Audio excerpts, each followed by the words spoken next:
अस्सलामुअलैकुम वरहमतुल्लाहि वबरकातुहू। तो क्लास सबसे पहले हमने एम एस एक्सेल को ओपन कैसे करना है, सबसे पहले हम ये सीखेंगे। तो सबसे आसान और सबसे पहला तरीका ये है कि स्टार्ट मेन्यू पर क्लिक करें और यहाँ पर आपने सर्च बॉक्स में लिखना है एक्सेल। तो आपके पास एम एस एक्सेल 2013 आ जाएगा, एंटर करेंगे तो एम एस एक्सेल ओपन हो जाएगा। ठीक है, उसके बाद यहाँ पर ब्लैंक वर्कबुक पर क्लिक करना है, तो यहाँ पर हमारी ब्लैंक वर्कबुक खुल जाएगी। ठीक है, अब दूसरा तरीका, विंडोज़ और आर, विंडोज़ की प्लस उसको साथ दबाते हुए आर की प्रेस करनी है, तो ये रन कमांड हमारे पास आ जाएगा। रन कमांड डायलॉग बॉक्स के अंदर जब आप एक्सेल लिखेंगे तो आपके पास एम एस एक्सेल यानी कि माइक्रोसॉफ्ट एक्सेल ओपन हो जाएगा। बट इसके लिए शर्त ये है कि आपके विंडोज़ में या आपके ऑफिस के अंदर एम एस एक्सेल इंस्टॉल्ड हो। ठीक है, अगर आपके विंडोज़ में एम एस एक्सेल इंस्टॉल्ड नहीं है तो आप एम एस एक्सेल 2013 अपने सिस्टम में इंस्टॉल कर सकते हैं। ठीक है, अब जैसे कि यहाँ पर एम एस एक्सेल 2013 जो है वो ओपन हो गया। ठीक है, तो सबसे पहले मैं आपको बता दूँ कि यहाँ इसके जो कंपोनेंट्स हैं वो क्या क्या हैं। एम एस एक्सेल इस्तेमाल करने की जो वजह है वो मैं आपको अभी पहले भी बता चुका हूँ पिछली स्लाइड में, फिर बता देता हूँ। एम एस एक्सेल यूज़ करने की जो बेसिक वजह है वो ये है कि हम डाटा को टेबल की फॉर्म में रिप्रेजेंट कर सकें, कॉलम्स और रोज़ के अंदर रिप्रेजेंट कर सकें, और दूसरी वजह यह है कि हम डाटा के अंदर उसको डाटा की कैलकुलेशन आसानी से कर सकें, और डाटा को टेबल की फॉर्म में रिप्रेजेंट करके उस टेबल के डाटा की मदद से उसकी जो स्टैटिस्टिक्स हैं, उसका जो स्टैटिकल इन्फॉर्मेशन है डाटा की, उसे कैलकुलेट कर सकें, ग्राफ मेंटेन कर सकें, ऐड सब्ट्रैक्ट मल्टीप्लाई कर सकें, और डिफरेंट सबसे ज़रूरी काम जो हमारे इस चैप्टर का नाम भी है कि हम इस पर फॉर्मूलाज अप्लाई कर सकते हैं इन एक्सेल के सेल्स के अंदर। ठीक है, जैसे कि अगर हमें बहुत सारे नंबर्स ऐड करने हैं तो हम सम का फार्मूला यूज़ कर सकते हैं, और अगर हमें एलसीएम निकालना है, हमें एवरेज निकालना है, मैक्सिमम मिनिमम निकालना है, ठीक है, मीन मीडियन मॉड निकालना है, तो बहुत सारे और बेशुमार कंडीशनल फार्मूले भी हम यहाँ लगा सकते हैं। ठीक है, इफ़ स्टेटमेंट कंडीशन लगाकर हम यहाँ पर बहुत सारी कंडीशंस अप्लाई करके डिफरेंट फार्मूले यूज़ कर सकते हैं, जो कि हम इस चैप्टर के अंदर सीखेंगे। अब यहाँ पर जब एक्सेल ओपन हो गया है, ठीक है, तो ये कहलाती है एक्सेल की वर्कबुक, यानी कि ये जो आपके पास एक्सेल की जो शीट आ रही है जिसके ऊपर रोज़ एंड कॉलम्स और सेल्स दिए हुए हैं, ये कहलाती है वर्कबुक। और अगर आप इस पूरी की पूरी एक्सेल के डॉक्यूमेंट की बात करेंगे जिसके ऊपर बुक 1 एक्सेल लिखा हुआ है, यानी कि आपने एक्सेल की फ़ाइल खोली हुई है, तो इसे कहेंगे एम एस एक्सेल की वर्कशीट। ठीक है, तो ये पूरी की पूरी वर्कबुक है। अगर मैं कंट्रोल डब्ल्यू प्रेस करूँगा तो अब मैंने यहाँ क्या कर दिया, मैंने एक्सेल का डॉक्यूमेंट बंद कर दिया। ये एक्सेल की स्प्रेडशीट मैंने अभी क्लोज़ नहीं करी, हाँ अलबत्ता मैंने वर्कबुक क्लोज़ कर दी है। ठीक है, अगर आप यहाँ पर फाइल के मेन्यू पे जाकर दोबारा से न्यू पर क्लिक करेंगे जाकर, ठीक है, तो यहाँ पर वो आपसे कहेगा प्लेन ब्लैंक वर्कबुक, तो ये कहलाती है वर्कबुक। ठीक है, इसके डिफरेंट टेम्पलेट्स हैं, लेकिन ये बिल्कुल ब्लैंक टेम्पलेट है जिसके ऊपर आप अपनी मर्ज़ी से कोई भी काम कर सकते हैं। बने बनाए कुछ टेम्पलेट भी हैं, जैसे कि कैलेंडर वगैरह या कोई टाइटल पेज हो, तो उस तरह का कोई टेम्पलेट भी बने बनाए यूज़ कर सकते हैं। लेकिन अगर आपको अपनी मर्ज़ी से इसको फॉर्मेट करना है तो आप ब्लैंक वर्कबुक का इस्तेमाल करेंगे। ठीक है, इसकी निस्बत अगर आप ऑल्टर F4 प्रेस करेंगे तो आपका जो पूरी की पूरी एक्सेल की स्प्रेडशीट है, इसको स्प्रेडशीट कहते हैं, एक्सेल स्प्रेडशीट, तो वो पूरी की पूरी स्प्रेडशीट आपकी क्या हो जाएगी, क्लोज हो जाएगी। फिर उसको खोलने का तरीका वही है कि आपने स्टार्ट मेन्यू पर क्लिक किया और उसके बाद आपने एम एस एक्सेल, मेरे पास यहाँ पर पेंड हुआ है तो मैंने यहीं से ओपन कर लिया। ठीक है, तो यहाँ पर मैंने यहाँ पर इसको ब्लैंक वर्कबुक पर मैं आ गया।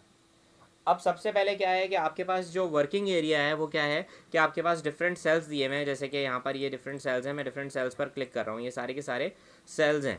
ठीक है, कॉलम्स और रो के कॉम्बिनेशन से सेल बनता है।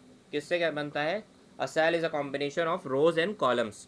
तो इसके अंदर जो अल्फ़ाबेट से रिप्रेजेंट हुए हुए हैं वो कॉलम रिप्रेजेंट हुए हुए हैं, कॉलम्स को अल्फ़ाबेट से रिप्रेजेंट किया गया है, और रोज़ को नंबर्स से ही रिप्रेजेंट किया गया है। ठीक है,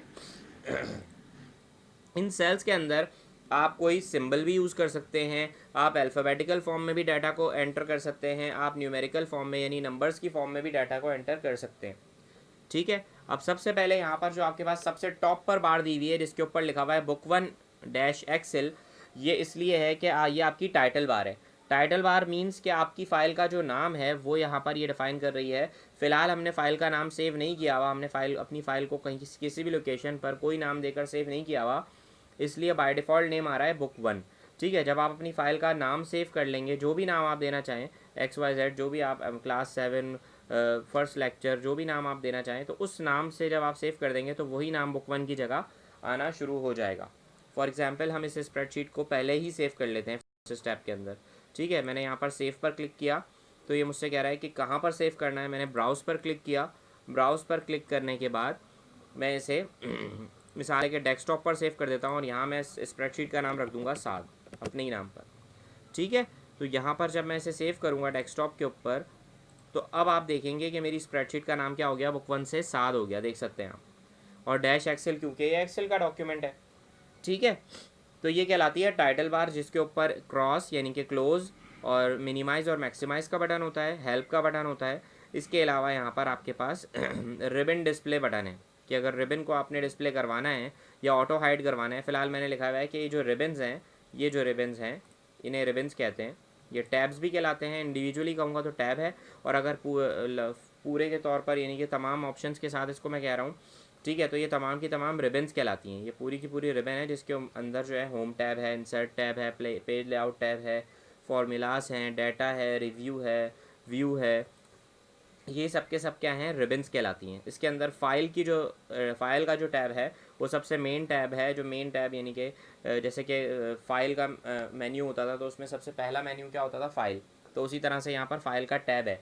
पहले के एम एस ऑफिस जो थे, जैसे एम एस ऑफिस 2007 या एम एस ऑफिस 2003, उस या उससे एम एस 2007 से पहले के जो वर्जन्स थे उसके अंदर हमारे पास मेन्यूज़ हुआ करते थे। ठीक है, ड्रॉप डाउन मेन्यूज़ हुआ करते थे, लेकिन अब हमारे पास मेन्यूज़ को रिबन्स से और टैब्स से रिप्लेस कर दिया गया है। ठीक है, तो अब और जो ये टॉप पर आपके पास बार दी हुई है इसको कहते हैं क्विक एक्सेस टूल बार। इसके अंदर कुछ डिफ़ॉल्ट ऑप्शंस हैं। डिफ़ॉल्ट ऑप्शंस क्या हैं कि एक तो आपके पास सेव का बटन है यहाँ पर बाय डिफ़ॉल्ट। ठीक है, और आपके पास यहाँ पर अंडू और रीडू का ऑप्शन है। ठीक है, और फर्दर आपके पास एक ऑप्शन यहाँ पर है सिंबल्स का, कि अगर कोई सिंबल यूज़ करना है तो। बाकी आप अपनी मर्ज़ी से यहाँ पर क्विक एक्सेस टूल बार के अंदर मल्टीपल ऑप्शंस को यहाँ पर एंटर कर सकते हैं। जैसे कि मिसाल है कि मैं यहाँ पर एक प्रिंट प्रीव्यू का ऑप्शन को यहाँ पर एंटर कर दूँ तो देखें अब यहाँ प्रिंट प्रीव्यू का ऑप्शन भी आने लग गया। और इस लिस्ट में से अगर आपको कोई ऑप्शन नहीं लेना तो आप शो मोर कमांड्स के अंदर जाकर मज़ीद ऑप्शंस को सिलेक्ट कर सकते हैं। ठीक है, अब देखें नेक्स्ट क्या है कि होम टैब है। होम टैब के अंदर आपके पास होम रिबन जो है, होम टैब, इसके अंदर आपके पास बहुत सारे फंक्शंस मौजूद हैं और डिफरेंट फंक्शंस उनके ग्रुप के लिहाज से, यानी कि जिस कैटेगरी के हैं वो उसकी कैटेगरी के लिहाज से उसके ग्रुप्स बनाए गए हैं। जैसे कि कॉपी, कट, कमांड, पेस्ट, ये जो है, या जो फॉर्मेट पेंटर, ये जो की है, ये फॉर्मेट पेंटर की है, इसको हम आगे जाके फर्दर यूज़ करेंगे। ठीक है, ये क्लिपबोर्ड ग्रुप में है। फॉन्ट ग्रुप में आपके पास जो है वो फॉन्ट स्टाइल है, जैसे कि बोल्ड, अंडरलाइन, इटैलिक। या अगर आपको इस फॉन्ट की फैमिली चेंज करनी है, फॉन्ट फैमिली से मतलब ये है कि आपको फ़ॉन्ट की टाइप चेंज करनी है, कोई अपनी मर्ज़ी का फ़ॉन्ट यहाँ अप्लाई करना है। ठीक है, या फ़ॉन्ट साइज़ चेंज करना है, या आपने फ़ॉन्ट का अपना कलर देना है, या आपने बैकग्राउंड में सेल को कलर देना है। ठीक है, तो इस किस्म के फंक्शंस आपके पास फ़ॉन्ट के ग्रुप में है। अलाइनमेंट ग्रुप में अलाइनमेंट से रिलेटेड फंक्शंस हैं। नंबर ग्रुप में नंबर्स से रिलेटेड फंक्शंस हैं। स्टाइल में स्टाइल से रिलेटेड फंक्शंस हैं। इसी तरह से यहाँ पर आपके पास इंसर्ट टैब है, उसके अंदर भी डिफरेंट ग्रुप्स बने हुए हैं और उन ग्रुप्स से रिलेटेड आपके पास ऑप्शंस और कमांड्स मौजूद हैं। ठीक है, जिनके बटन्स यहाँ पर आपके सामने अवेलेबल हैं। और कुछ ग्रुप्स के कॉर्नर में एक छोटा सा बटन दिया हुआ है जो कि डायलॉग बॉक्स बटन कहलाता है। ठीक है, जैसे कि अगर मैं चार्ट डायलॉग बॉक्स खोलना चाहता हूँ कि इसके बहुत सारे फंक्शंस हैं जो कि सारे के सारे यहाँ डिस्प्ले नहीं हुए हुए, तो मैं यहाँ पर चार्ट के कॉर्नर में जो ये बटन दिया हुआ है ये कहलाता है कि चार्ट डायलॉग बॉक्स बटन। जैसे ही मैं इस पर क्लिक करूँगा तो चार्ट का एक डायलॉग बॉक्स ओपन हो जाएगा। फ़िलहाल कोई चार्ट वैल्यू मैंने नहीं दी हुई, इसलिए उसमें एरर आ रहा है कि कोई चार्ट है ही नहीं। लेकिन अगर यहाँ मैं अलाइनमेंट के ग्रुप के ऊपर क्लिक करता हूँ, ठीक है, तो आपके पास यहाँ पर अलाइनमेंट डायलॉग बॉक्स ओपन हो जाएगा। ठीक है, देखिए यहाँ पर आपके पास अलाइनमेंट डायलॉग बॉक्स ओपन हो गया। अब अलाइनमेंट से रिलेटेड जो भी ऑप्शंस हैं वो यहाँ पर आपके पास आ रहे हैं। ठीक है, और आप यहाँ से इनको यूज़ कर सकते हैं। इसके बाद इसके नीचे अगर आ जाते हैं, यानी कि रिबन से नीचे आते हैं, तो यहाँ पर आपके पास नेम बॉक्स दिया हुआ है जो कि आपको आपके सेल का रेफरेंस बता रहा होता है। ठीक है, जैसे कि फ़िलहाल जिस सेल को मैंने सेलेक्ट किया हुआ है वो क्या कहला रहा है, A1 कहला रहा है। पहले मैंने E11 सेलेक्ट किया हुआ था, E11। ठीक है, इसके बाद यहाँ पर जो सेल भी आप मौजूद होंगे उस सेल का रेफरेंस, उस सेल का नाम आ रहा होगा। एक चीज़ आप नोट कर रहे होंगे कि A1 यानी कि सेल 1 को A1 कहा जा रहा है, 1A नहीं कहा जा रहा। तो हमेशा याद रखें कि सेल के नाम में हमेशा पहले अल्फ़ाबेट आएगा और उसके बाद उसकी रो आएगी, ठीक है। इसके बराबर में आपके पास जो ऑप्शन है जहाँ पर FX क्रॉस और राइट का निशान बना हुआ है, इसके बराबर में जो ये बॉक्स आ रहा है, बार आ रही है, ये कहलाती है फॉर्मूला बार, ठीक है। ये आपकी फॉर्मूला बार कहलाती है।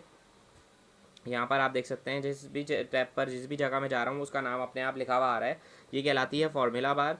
ये आपके बी कॉलम है, ये आपकी कॉलम्स कहलाते हैं और ये रोज़ कहलाती है। सबसे नीचे जो आपके पास शीट आ रही है उसके अंदर आपके पास शीट नंबर आ रहा है, यानी कि ये शीट नंबर 1 है। इसी तरह से प्लस के बटन को प्रेस करके मैं मल्टीपल शीट्स यहाँ पर एंटर कर सकता हूँ, जितनी चाहूँ शीट्स यहाँ पर मैं एंटर कर सकता हूँ, चाहे 6 करूँ, 10 करूँ, 250 करूँ, 2500 करूँ, जितनी भी शीट्स मैं एंटर करना चाहता हूँ यहाँ पर मैं कर सकता हूँ। इसकी लिमिट काफ़ी ज़्यादा है, ठीक है। और इस बटन से अभी तो फ़िलहाल ये बटन एनेबल नहीं हुए हुए क्योंकि आपने इतनी ज़्यादा शीट्स नहीं ली हुई, लेकिन जब आप ज़्यादा शीट्स लेंगे तो शीट्स को आगे पीछे करने के लिए ये एरो कीज़ यूज़ होंगी। ये हमारी हॉरिजॉन्टल स्क्रॉल बार दी हुई है जो स्प्रेडशीट को और वर्कबुक को हॉरिजॉन्टली स्क्रॉल कर रही है, और यहाँ पर ये वर्टिकल स्क्रॉल बार दी हुई है जो कि स्प्रेडशीट को वर्टिकली स्क्रॉल कर रही है।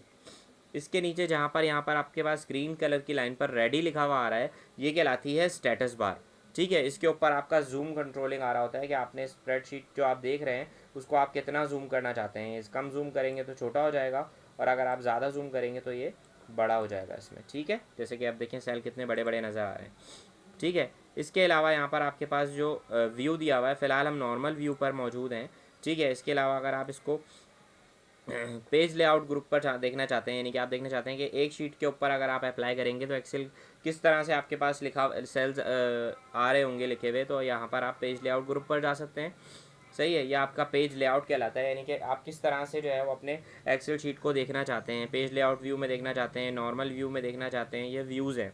और एक है पेज ब्रेक व्यू।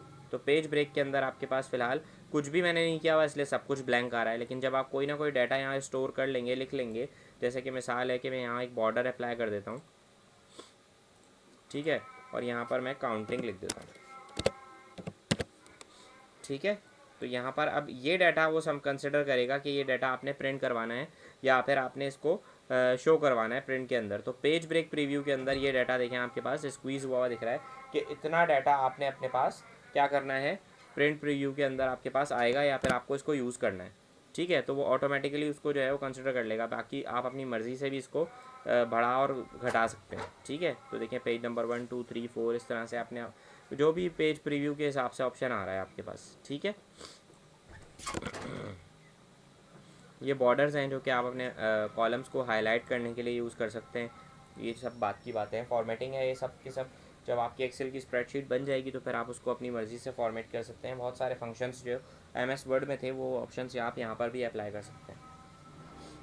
अब अगर आपको ये सेल है, अब हमें जानना है कि कितने नंबर ऑफ़ कॉलम रोज़ हैं, तो हम कंट्रोल के साथ डाउन की दबाएंगे तो हमारे पास सबसे लास्ट कॉलम पर ही आ जाएगा सबसे लास्ट रो पर आ जाएगा, और सबसे लास्ट रो है 10,48,576, यानी कि तकरीबन 10,48,576 रोज़ हमारे पास इस एक्सेल की एक शीट के अंदर मौजूद होती हैं, और हम हज़ारों शीट्स एंटर कर सकते हैं, सही है। यानी कि तकरीबन 10,48,576 यानी 10,48,576 रोज़ के ऊपर काम कर सकते हैं।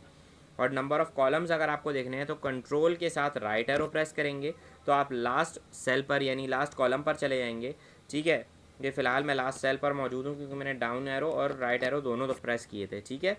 तो यहाँ पर आखिरी कॉलम का नाम है XFD, ये नोट कर लीजिएगा, ये आपकी फिल इन द ब्लैंक्स में एग्ज़ाम में आता है, ठीक है।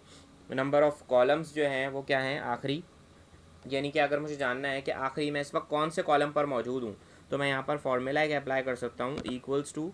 हमेशा फार्मूला अप्लाई करने से पहले इक्वल का साइन लगाना लाजमी है, चाहे आप कोई भी फार्मूला MS एक्सेल के अंदर लगाएं, शुरू के अंदर इक्वल की साइन लगाना लाजमी है, ठीक है। उसके बाद मैंने यहाँ लिखा कॉलम, और उसके बाद मैंने ब्रैकेट ओपन किया और ब्रैकेट क्लोज कर दिया। जब मैं एंटर करूँगा तो मुझे ये बताएगा कि इस वक्त मैं कौन से कॉलम पर मौजूद हूँ, और आप देख सकते हैं कि इस वक्त मैं सबसे लास्ट कॉलम पर मौजूद हूँ, इसलिए ये मुझे सबसे लास्ट कॉलम का कॉलम नंबर बता रहा है। तो तकरीबन column total number of columns कितने हैं, 16,384, यानी 16,384 कॉलम्स हैं, और 10,48,576 हमारे पास यहाँ पर नंबर ऑफ़ रोज़ हैं, ठीक है। अब अगर मुझे सेल की तादाद जाननी है तो रो और कॉलम को अगर मैं मल्टीप्लाई कर दूंगा तो मेरे पास क्या आ जाएंगे, नंबर ऑफ़ सेल्स आ जाएंगे। ठीक है, तो मैं इस वक्त लास्ट कॉलम पर और लास्ट सेल पर, लास्ट कॉलम और लास्ट रो पर मौजूद हूँ। तो मैं यहाँ पर लिखूँगा equals to row, bracket open bracket close. उसके बाद मैं यहाँ पर स्टैरिक का साइन लगाऊंगा जो कि MS एक्सेल के अंदर मल्टीप्लाई के साइन के लिए यूज़ होता है। उसके बाद मैं यहाँ पर कॉलम लिखूँगा और ब्रैकेट ओपन ब्रैकेट क्लोज। ठीक है, यहाँ पर आप, अगर आपको यहाँ सेल में लिखा हुआ नज़र नहीं आ रहा तो आप यहाँ फार्मूला बार में लिखा हुआ देख सकते हैं कि यहाँ पर पूरा फार्मूला आपके सामने लिखा हुआ नज़र आ रहा है। ठीक है, फिर जैसे ही आप एंटर करेंगे तो वो आपको रीडिंग दे देगा, आंसर बता देगा कि इसका टोटल आंसर क्या आ रहा है। कितने सेल्स हैं हमारे पास, टोटल नंबर ऑफ सेल्स एक शीट के अंदर 7171798698184, यानी कि 17,17,98,69,184 सेल्स हमारे पास एक स्प्रेडशीट की एक शीट के अंदर मौजूद होते हैं। ठीक है, इस वक्त मैं आखिरी सेल पर था इसलिए मुझे आखिरी सेल तक इसने काउंट करके आंसर बता दिया। ठीक है, इसके अलावा एक और तरीका है जिसके ज़रिए आप बासानी अपने नंबर ऑफ़ सेल्स और नंबर ऑफ़ कॉलम्स को देख सकते हैं कि इस वक्त आप कौन से नंबर ऑफ़ सेल और नंबर ऑफ़ कॉलम पर मौजूद हैं। ठीक है, कि टोटल सेल सेलेक्ट करें और अगर आप यहाँ पर टोटल सेल सेलेक्ट करके यहाँ पर ये आपने, अगर आप यहाँ पर टोटल ये जो कॉलम और रो के बीच में जो एक बटन आ रहा है बिल्कुल कॉलम से पहले और रो के ऊपर जो बटन आ रहा है ये सिलेक्ट ऑल ऑप्शन होता है। इससे तमाम शीट्स के तमाम सेल्स सिलेक्ट हो जाते हैं। ठीक है, तो अगर इसको प्रेस करके रखेंगे तो यहाँ पर आपको ये बता देगा कि 10,48,576 रोज़ हैं और कॉलम्स कितने हैं, 16,384। ठीक है, ये कॉलम्स हैं। ठीक है, तो आप यहाँ पर इसके ज़रिए इन फिगर्स को मल्टीप्लाई करके भी अपना आंसर जो है वो हासिल कर सकते हैं कि नंबर ऑफ़ सेल्स कितने हैं। ठीक है, तो नंबर ऑफ़ सेल्स कितने हैं, नंबर ऑफ़ रोज़ कितनी है, नंबर ऑफ़ कॉलम्स कितने हैं, आखिरी जो कॉलम है उसको क्या कहा जाता है, XFD। ठीक है, और पहला कॉलम जो है उसका क्या नाम है, A1। ठीक है, कॉलम्स के लिए पहले अल्फ़ाबेट को, यानी कि पहले कॉलम्स को रिप्रेजेंट किया जाता है अगर सेल का नाम लिखना है तो, यानी कि अल्फ़ाबेट पहले आता है। ठीक है, तो इस बात का आपने ध्यान रखना है। अब सेकेंडली क्या है कि अगर आपको एक्सेल के अंदर फार्मूला लगाना है तो आपने इक्वल की साइन यूज़ करनी है जो मैंने आपको बता दिया। ठीक है, बट अगर आप यहाँ देखें जो सेल मैं सिलेक्ट कर रहा हूँ वो हाईलाइट हो रहा है, यानी कि डार्क ब्लैक कलर का एक बॉक्स उसके ऊपर नज़र आ रहा है। ठीक है, तो जो सिलेक्टेड सेल होता है जिसके ऊपर एक ब्लैक बॉक्स बना हुआ आ रहा होता है इसको हम कहते हैं मार्क्वी। ठीक है, तो मार्क्वी का जो एक ब्लैंक है या जो वर्ड है वो आपकी बुक में भी मौजूद है, तो इसकी स्पेलिंग और इसका वर्ड जो है वो अपनी बुक से भी देख सकते हैं। ठीक है, तो जो ये ब्लैक हाईलाइटेड बॉक्स होता है सिलेक्टेड सेल के ऊपर ये आपका मार्क्वी कहलाता है। ठीक है, और जो भी सेल सिलेक्ट होगा वो आपका ब्लैक बॉक्स से हाईलाइट हुआ होगा। अब अगर यहाँ पर आपको कोई भी फॉर्मूला लगाना है, देखिए मैं सेल सिलेक्ट कर रहा हूँ तो सेल सिलेक्ट हो रहा है, अगर मैं रेंज सिलेक्ट कर रहा हूँ तो रेंज भी सिलेक्ट हो रही है। ठीक है, तो अगर मिसाल है कि मैं यहाँ 4 नंबर्स हैं जो कि मैं ऐड करना चाहता हूँ, 1 2 3 4। ठीक है, और मैं इन 4 सेल्स के नंबर्स को आपस में ऐड करना चाहता हूँ तो मुझे इस रेंज को सिलेक्ट कर लेना चाहिए। ठीक है, तो मैं यहाँ पर एक फार्मूला लगाऊंगा इक्वल्स टू सम मतलब प्लस, मैथ्स में भी सम का मतलब प्लस ही होता है, फिर ब्रैकेट ओपन, और अब मुझे रेंज बतानी है। तो रेंज बताने का सबसे आसान तरीका ये है कि आपको इन चारों सेल्स को ऐड करना है ना, इन चारों सेल्स के नंबर्स को। तो आप इस चारों सेल्स के पहले सेल पर क्लिक करें और ड्रैग करें माउस को, और जहाँ तक आपका लास्ट सेल आ रहा है जो रेंज आपकी डिज़ायर्ड रेंज है उसको सिलेक्ट करके आप माउस का क्लिक छोड़ दें तो ये रेंज सेलेक्ट कर लेगा, और उसके बाद एंटर करेंगे तो आपके पास यहाँ पर आंसर आ गया। 4 + 3 7, 7 + 2 9, 9 + 1 10। तो यहाँ पर आपके पास आंसर आ गया। ठीक है, दूसरा तरीका ये है कि आप लिखें इक्वल्स टू सम, और सम लिखने के बाद आपने क्या करना है, आपने यहाँ पर पहले सेल का नंबर देखना है, ब्रैकेट ओपन करें, पहले सेल का नंबर क्या है, B4 सॉरी, B कॉलम में आ रहा है और 4th रो पर मौजूद है, तो B4, और उसके बाद आप कॉलन का साइन लगाएंगे शिफ्ट के साथ, कॉलन। ठीक है, उसके बाद आप देखें आखिरी सेल को, आखिरी जो नंबर है 4 वो कौन से सेल के अंदर मौजूद है, वो मौजूद है C5 के अंदर, यानी कॉलम नंबर C, और सॉरी गलत हो गया, कॉलम C और रो 5। ठीक है, तो देख सकते हैं आप कि जब मैंने यहाँ पर एक equals to B4 equals to sum bracket ये B4 कॉलन C5 लिखा तो यहाँ पर उसने अपने आप जो है वो क्या कर ली, सिलेक्ट कर ली रेंज। तो रेंज सिलेक्ट करने का तरीका ये है कि आपने डायगोनल सेल्स को क्या करना होता है, उनका रेफरेंस लिखना होता है। जैसे कि मैंने फर्स्ट डायगोनल कौन सा था, ये वाला सेल, ठीक है। तो इस सेल के अंदर आपके पास क्या कौन सा नंबर आ गया, ये वाला B4, और आखिरी डायगोनली कौन सा सेल था, C5। तो इसके डायगोनल जो सेल्स थे उनका मैंने रेफरेंस कॉलन के साथ दिया, तो उसने रेंज सेलेक्ट कर ली, ठीक है। अब अगर फर्दर मुझे डिफरेंट रेंज सेलेक्ट करनी है तो इसका आसान तरीका है इक्वल्स टू, अब मिसाल है कि मुझे पूरा का पूरा F कॉलम सेलेक्ट करना है, तो मैं लिखूंगा F कॉलन F, तो ये पूरा का पूरा F कॉलम सेलेक्ट हो जाएगा, इसकी तमाम रोज सेलेक्ट हो जाएंगी नीचे तक, आप देख सकते हो कि लास्ट तक की तमाम रोज यहाँ पर सिलेक्ट हो जाएंगी, ठीक है, ठीक है ना। अच्छा, सेकंड, अब अगर यहाँ पर इक्वल्स टू, और यहाँ पर मैं चाह रहा हूँ कि नंबर ऑफ कॉलम्स के अलावा नंबर ऑफ यानी कि फिफ्थ, इस वक्त मैं सिक्स रो को, पूरी 6 रो को सिलेक्ट करना चाहता हूँ, तो मैं लिखूँगा 6 कॉलन 6, तो पूरी 6 रो सिलेक्ट हो गई। अगर मैं 6 से लेकर 9 तक की रो सिलेक्ट करना चाहूँगा तो 6 कॉलन 9 आ जाएगा, ठीक है। जब मैं पूरी की पूरी रो सिलेक्ट करना चाहता हूँ तो फिर मैं यहाँ पर आपके पास कॉलन के साथ यानी कि कॉलम का नाम नहीं दूंगा, ठीक है। इसी तरह से अगर मैं पूरा का पूरा कॉलम सेलेक्ट करना चाहता हूँ A से लेकर D तक का, ठीक है, तो मैं लिखूँगा A कॉलन D, फिर मैं रो का नंबर नहीं बताऊँगा। लेकिन अगर मुझे एक सिलेक्टेड एरिया मालूम करना है, जैसे कि मैं बोलूँ कि A5 कॉलन और L, या फिर मैं बोलूँ C5, ठीक है, या C10, तो यहाँ पर ही वो डिज़ायर्ड रेंज वो आपकी सिलेक्ट कर लेगा, ठीक है। जितनी रेंज आप उसको बताएंगे वो उतनी ही रेंज आपकी सिलेक्ट कर लेगा, ठीक है। तो ये इस तरह से आपने रेंज सेलेक्ट करनी है, ये रेंज सिलेक्शन का तरीका था। एक होता है कॉलम रेफरेंस और एक होता है रेंज रेफरेंस। तो अभी अभी जो मैंने आपको बताया कि क्या जो तरीका है जिसके अंदर आप रेंज सेलेक्ट करते हैं वो कहलाता है रेंज का रेफरेंस देना। तो रेंज का रेफरेंस देने का तरीका ये है, ठीक है। अब फर्दर इसके अंदर मज़ीद क्या टॉपिक्स हैं, किस तरह से इसके अंदर फंक्शंस अप्लाई होंगे, फॉर्मूले कैसे अप्लाई होंगे, वो इंशाल्लाह हम अपनी नेक्स्ट क्लास में डिस्कस करेंगे। अब तक का जो काम है वो आपने जो है वो पढ़ना है, उसको रिवाइज़ करना है अच्छे तरीके से, अपने पास एक्सेल ओपन करना है, उसके अंदर डिफरेंट फार्मूले यूज़ करने हैं, ठीक है। तो आपके पास डिफरेंट जब आप फार्मूलाज यूज़ करेंगे तो आपके पास आप जो है वो इजीली उन फंक्शंस को यूज़ कर सकेंगे, ठीक है। तो अगर 2 सेल को मर्ज भी करना है आपने, यानी 2 सेल्स को एक सेल बनाना है, तो उन या 2 से 3 सेल्स को बनाना है मिसाल है, तो उन सेल्स को सिलेक्ट करें और मर्ज एंड सेंटर पर क्लिक कर दें, तो अब वो 3 सेल्स एक सेल बन जाएंगे, ठीक है। तो ये फंक्शंस आप अपने पास अप्लाई कीजिएगा, ठीक है। नेक्स्ट क्लास में मैं आपको इससे फ़र्दर आगे पढ़ाऊँगा कि कौन कौन से फॉर्मूले किस तरह से अप्लाई होते हैं और रेफरेंसेस कितने किस्म के होते हैं। ये इंशाल्लाह नेक्स्ट क्लास का हमारा टॉपिक होगा, जो नेक्स्ट हमारी क्लास होगी। जज़ाकल्लाह, ठीक है। होमवर्क मैं आपको होमवर्क स्लाइड में अभी डिस्क्राइब कर दूँगा कि होमवर्क आपका क्या है, ठीक है। तो इंशाल्लाह आपको होमवर्क भी मालूम हो जाएगा।